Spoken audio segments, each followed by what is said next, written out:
Hi, I'm Sebastian, QA tester at Blowfish Studios, here to have a look at some gameplay footage of Winter Ember from our friends over at Blacknut Gaming. Welcome everyone to today's playthrough on Winter Ember by Blowfish. Today we'll try to do the first section of the game up to the train, and Blowfish, the publisher of Winter Ember, will then react, criticize, give tips and advice on how to really play, and I hope I'll do well, you'll tell me. So, Blowfish, for those who don't know, is an award-winning independent game developer and publisher based in Sydney. They released original multi-platform games while also collaborating with developers from around the world. With a diverse range of games from mecha shooter with Blacknut, multiplayer games with Kung Fu Kickball, and stealth action game with Winter Ember that we'll try today.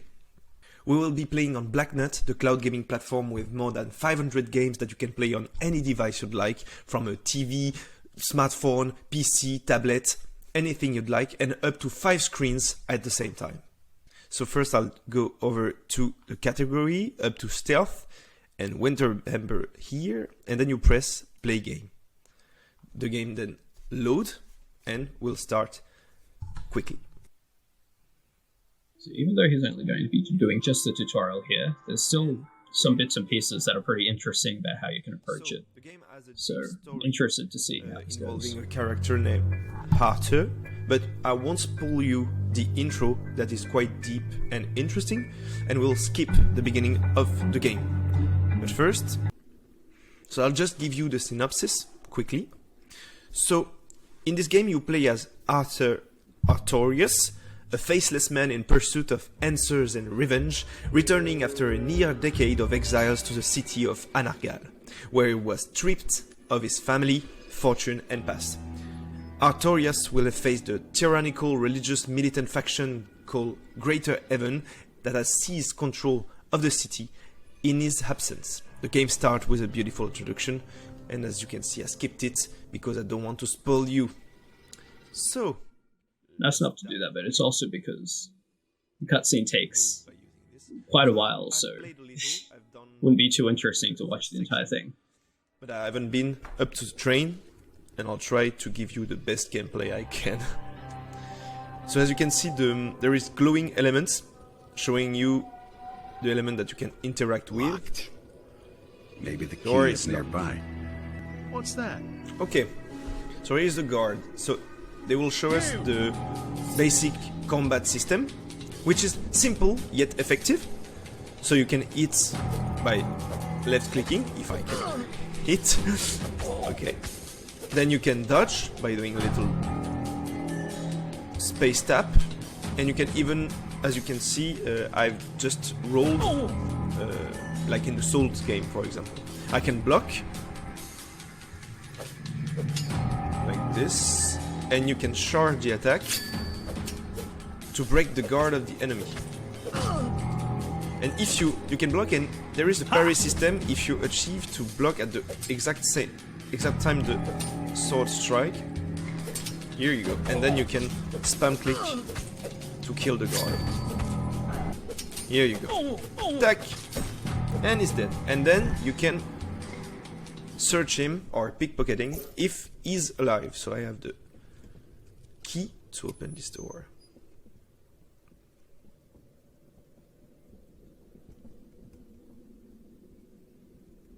There's an arrow. Okay, so you can extinguish lamp by using your bow from a distance. That way I can stay in the shadows and avoid the guards. The guards, they have field of vision, and if you stay in it too long, in the light, they will start getting alerted, and you'll see a yellow, then red cursor. Another interesting thing in particular with that part, with the water arrows, is that another way you can get past that part without being seen is a bit more of a funny one, where if you just shoot the water arrow at the guard's feet, as he turns around to kind of hunt for a sound that he hears, he'll just slip over and let you get past, because he'll be on the floor for a solid 5-10 seconds. So even this early in the game, they have those kind of little bits and pieces of different ways you can go about it. Okay, door is open. As you can see, Arthur has a field of vision too. You can see the black lines when the vision is obstructed by terrain or decor. So you can see the decor behind, but not the enemy. So if an enemy is hidden in the shadows, you can't see him unless you face him. That's the tricky part. Okay, so there's a door here. You can peek through door to see if there's enemies, or just directly open them. I'll extinguish the lights. Okay. So I've been up to here in my first gameplay. Okay, so I can either kill him or knock him out. I'll knock him out. And you'll see why. Because when you kill a guard or when you're hurt, you leave pools of blood. And if you do, the other guards can be alerted and follow the tracks. If you don't kill the guard like I did and just knock him out, he won't leave a little pool of blood and the guards won't be alerted. They might be alerted by the fact that there is not their friend anymore, but not by the fact that there's blood. Okay, so as you can see. In general, that's a pretty good tip with the whole knocking enemies out instead of always killing them. But killing them actually has its own benefits sometimes, where sometimes you might want to distract a guard with that blood and have them go in a kind of different direction to where you want to go. So it's, in the end, it's a bit more complicated and interesting than always knocking out just for stealth purposes. There's blood on the floor. Right there, a pool of blood. Okay. Oh, I can pick this one. The food allow you to heal, but if you are bleeding, the food won't stop the bleeding. It's the bandage that stops the bleeding, but they don't heal, so you have to alternate between them. Okay, so that's closed. You can get into cover, and from there you can pick or move along without alerting anyone. There's a guard. There you go, and you're dead. There is a search system. You can empty every drawer you see and look for valuable items, lockpicks, arrows. Ah, okay. So you can save here, and I believe it gives you back full health. So I don't need it right now because I haven't been hit. But you know, here there's a door here. Haven't seen. Oh, okay. I was about to say I haven't seen anyone. Must be empty, but it wasn't. Okay. Here you go.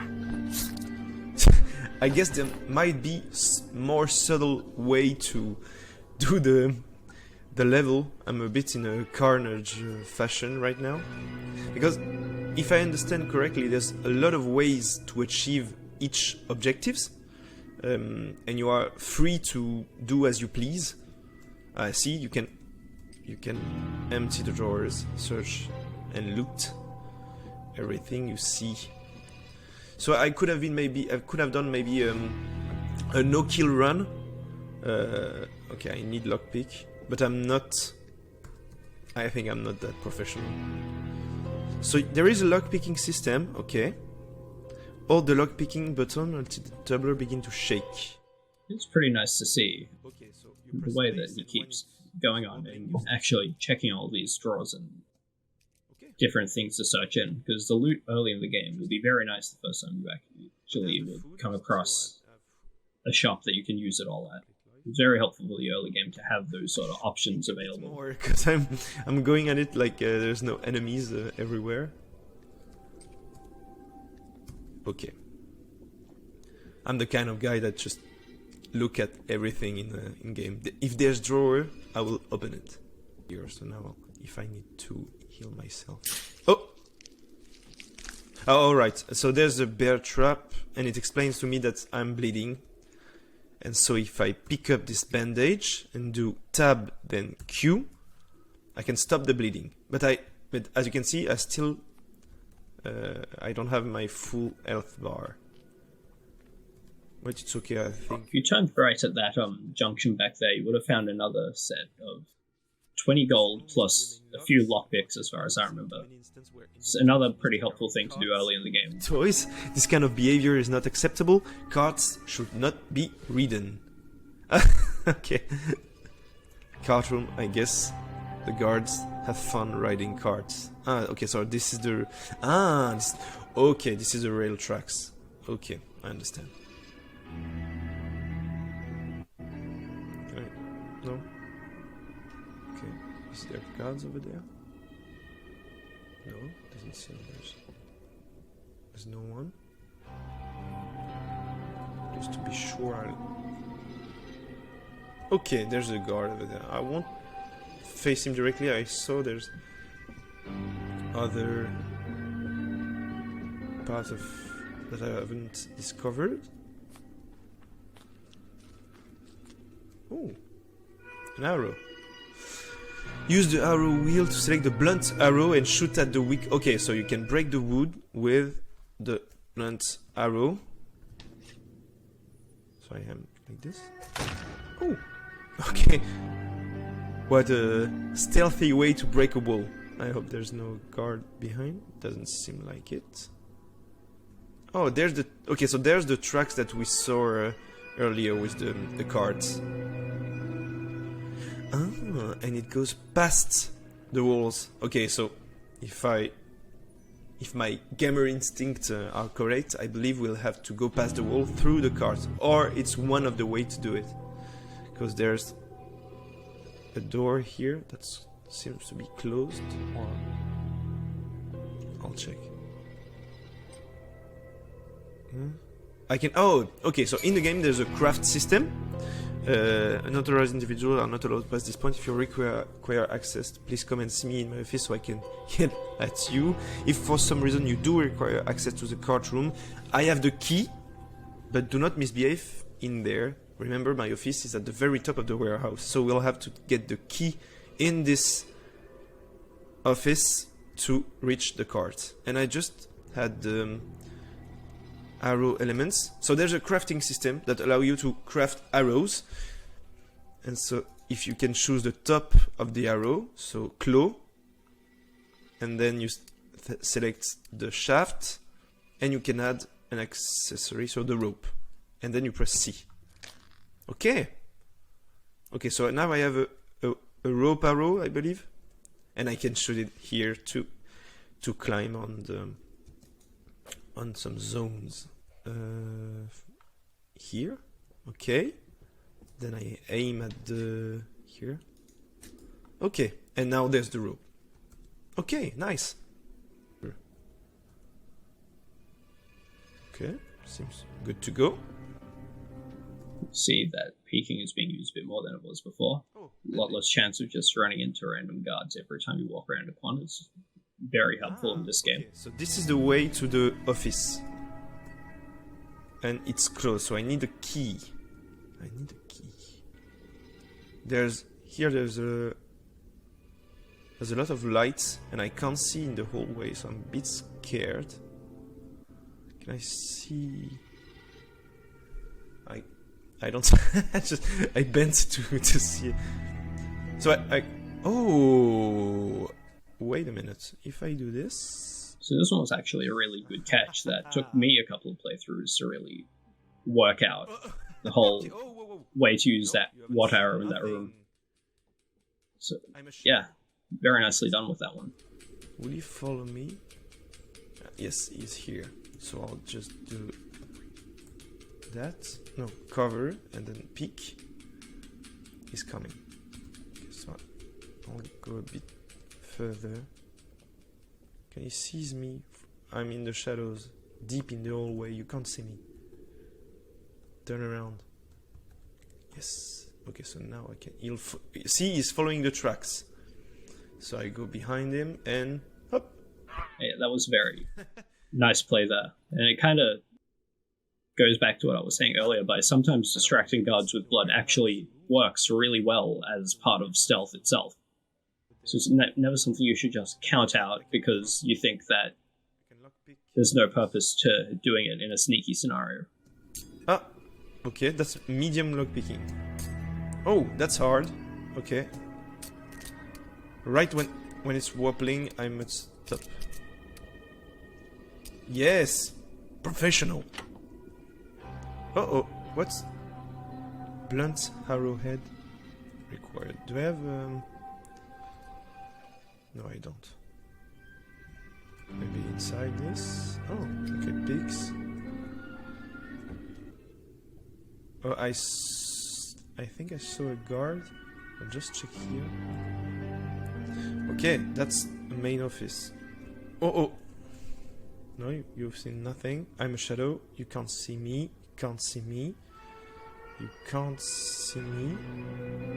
Can you see me? Can you see me? No, you can't. Nice. Ooh.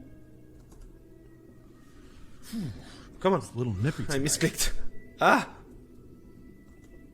See, one little quirk with the whole stealth kill system here that almost got him there was this whole thing where you do have to stand pretty close behind an enemy. If you try doing it from the side, then often Arthur will just kind of run directly into the guard, often getting seen. So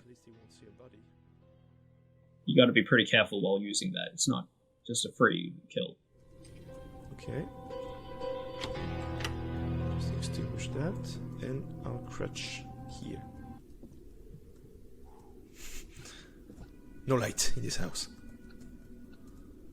You can hide inside crates. No! Well, good thing he discovered that he could hide in crates just 2 seconds ago then, huh? Okay. He might not go... Oh, yes, he'll go over the crates. I mean, if anything, this is just a really great demonstration on that fact that hiding in boxes does work. It's so very nice. Don't worry. Okay. I'll exit quickly. And then it didn't matter in the end anyway. Fantastic.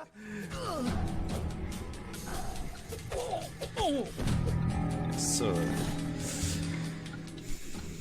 I'm an expert in combat. Oh, can I have a body in it?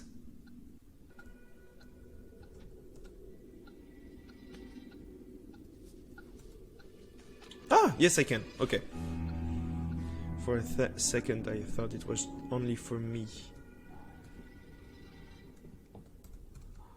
Really, I'm brutal.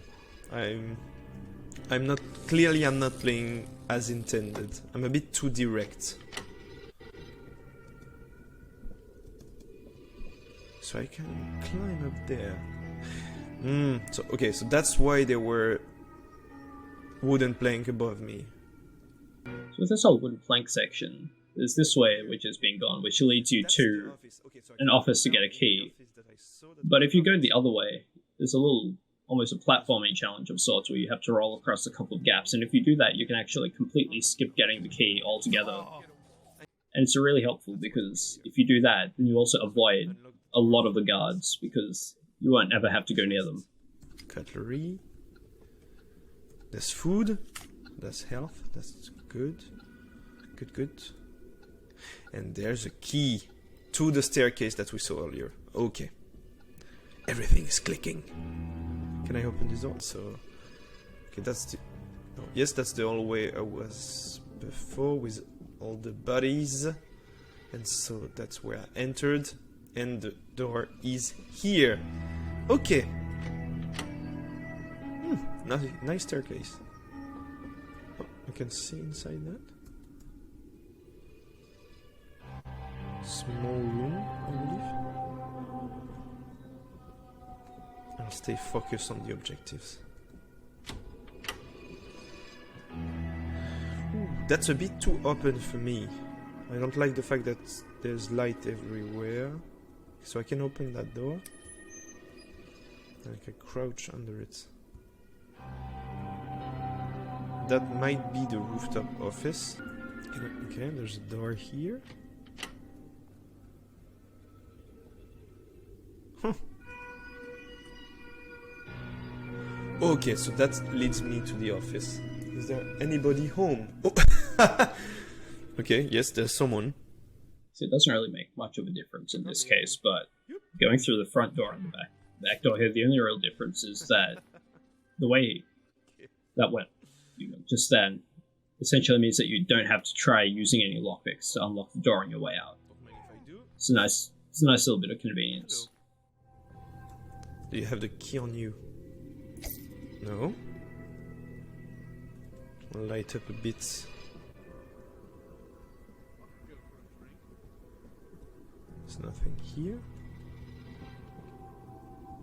Ah, there's a chest, might be it. No. Okay, so I guess it has something to do with the numbers. Yay. Oh! Okay, there's a safe behind the painting, and okay, come. The numbers might be those one, I believe. 545.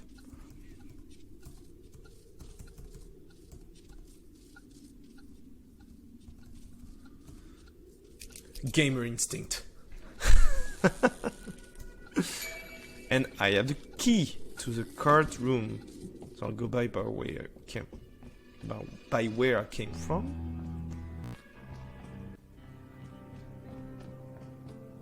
Oh, someone Immediately punished the moment stopped being careful there. Started running, and then got seen by many guards at once. And that's why you've got to be careful. You got to actually play the stealth game as a stealth game. Okay, so take the door and close it behind me. Woohoo! Ah, okay, I can open the door. Never fails to be funny watching people get scared about enemies that can open doors. But can they jump windows? Another way to get past those guards, a bit easier though, Okay, and I'm out. is that if you start rolling madly, you're actually slightly faster than you are if you're just running. And it lets you get away from the guards. Much easier than having to duke them out and jump through windows the way that happened. But if it works, it works. It's just very helpful to keep in mind. The cart. His position.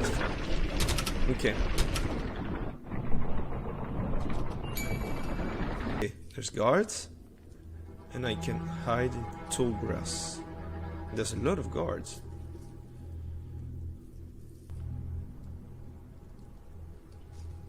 Just quickly, you know? I'll just, if I may, do that. Can I hide it in the, if I drop it here, they won't see it, right? Okay, so blood. If I crouch inside here.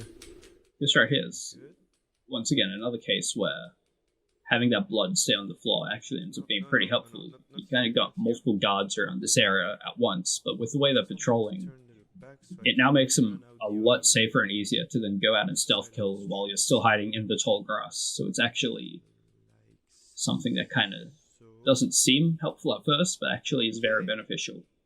Or even in this case, just ignoring the guards completely and just stealthing off, not even bothering to kill them because they're too busy being distracted in that general area. Peek in it. Okay, I'm in. There's no one, it seems like there's no one.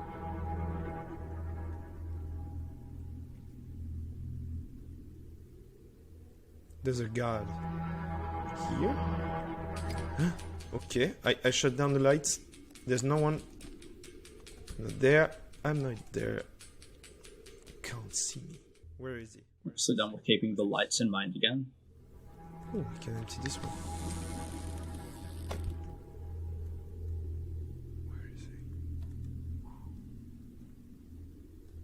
Okay, there's a guard over there. What's that? Oh, Elspot. Ah, I'm bleeding. I have bandage. Nice. Next. 2 guards in front of the door. Something like that. So the 2 guards in front of the door up here are actually one of the more interesting cases of this game having a lot of sections where there are multiple ways to go. Because this one, if you don't actually play it like a stealth game, then and you just kind of run at them. There's actually a guard on the other side of that gate. They'll then go and unlock it for you as he's trying to attack you, and then you can kind of just slip past and completely bypass this whole section. It's a bit risky because you're then being chased by a whole miniature army of guards, basically. But it's definitely a valid strategy that the game leans into from time to time. Claw arrowhead, wood shaft arrow. Used to shock enemies for a short time. OP, and to power electrical device. Uh-huh. That must be used for something. There's the electrical pole and trigger. So I believe if I do this... Yes! Okay. And I make it spin. Oh, nice.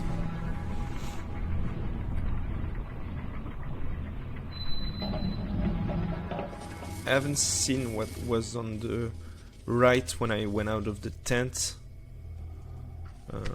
I hate when I miss little hidden part of levels.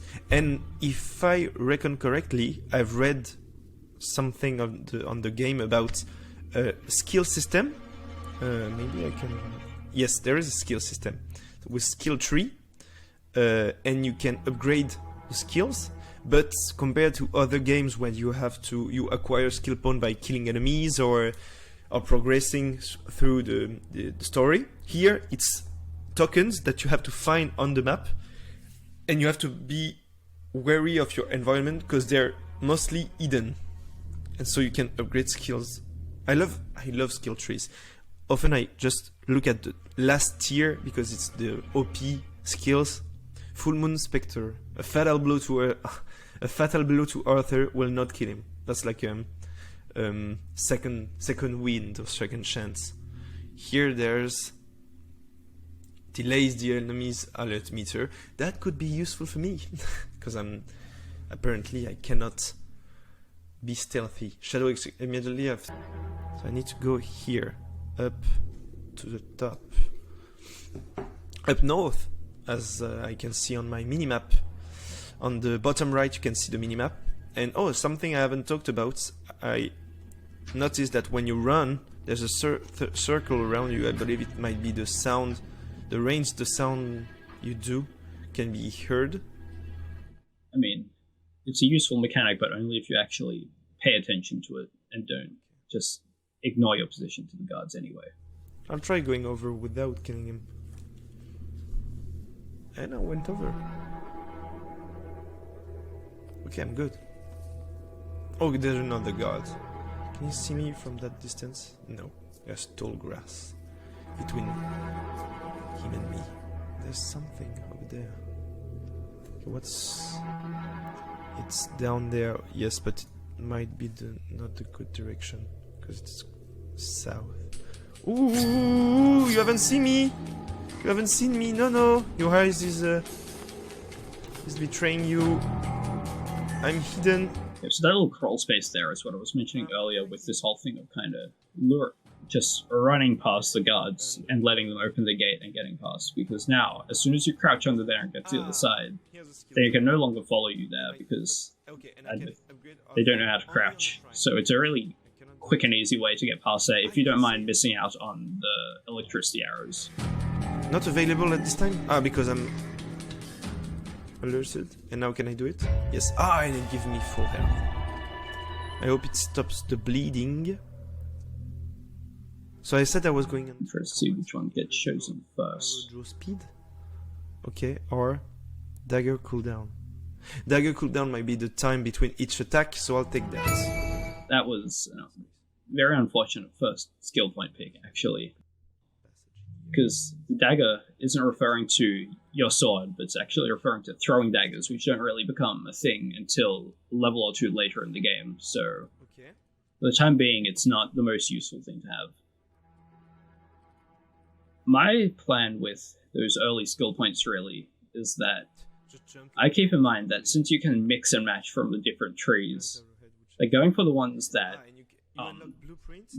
the ones that let you use lockpicks more often without breaking them, and then picking two of the ones after that when you get a couple more skill points to increase your inventory space is almost always the correct path for the first couple of points you have. Because it essentially lets you have a lot more resources in that early game because you don't have to ever really worry about inventory management. So even though it's not quite a combat skill like the Desire is in this case, it's definitely what I'd consider the correct path to be for that early game. Okay. So this is where we'll end our session. Okay. So yes, So that yeah, was fun. It was perfect. this is the kind of thing where it's a bit. I mean, we did pretty well. It's the tutorial stage, but there's still bits and pieces, some of which were done pretty cleanly and interestingly. Especially earlier on when really there was a lot of use gotten out of all the different light systems and things like that. Lots of good attention to detail. And on the other hand, it was also pretty funny to then just watch the consequences of having to run away from a bunch of guards as they follow you through doors and everything else. So, yeah, I mean, not too bad overall. The skill point was a very unfortunate choice, but it's not the end of the world either. So, nothing seriously egregious to really immediately jump at and roast. It was perfect. I really enjoyed it. Guys, when you listen to me, you did a great job. The game is fun, not too easy. You are eased into the gameplay mechanics and it is seamless. I hope I did well, you'll tell me. And as I said earlier, and as you can see, the game has been published by Blowfish and is now playable on Blacknut. I hope you had a great time. And Blowfish will react to this gameplay later, so be sure to stay tuned. And thank you for watching, have a great one, and remember to play Cloud. Thank you very much for taking the time to send in this tutorial gameplay footage. Even though it's quite early on in the game, there was still a lot of really interesting strategies and gameplay styles that you can see starting to form that get expanded upon further as the game continues, which we're looking forward to people seeing.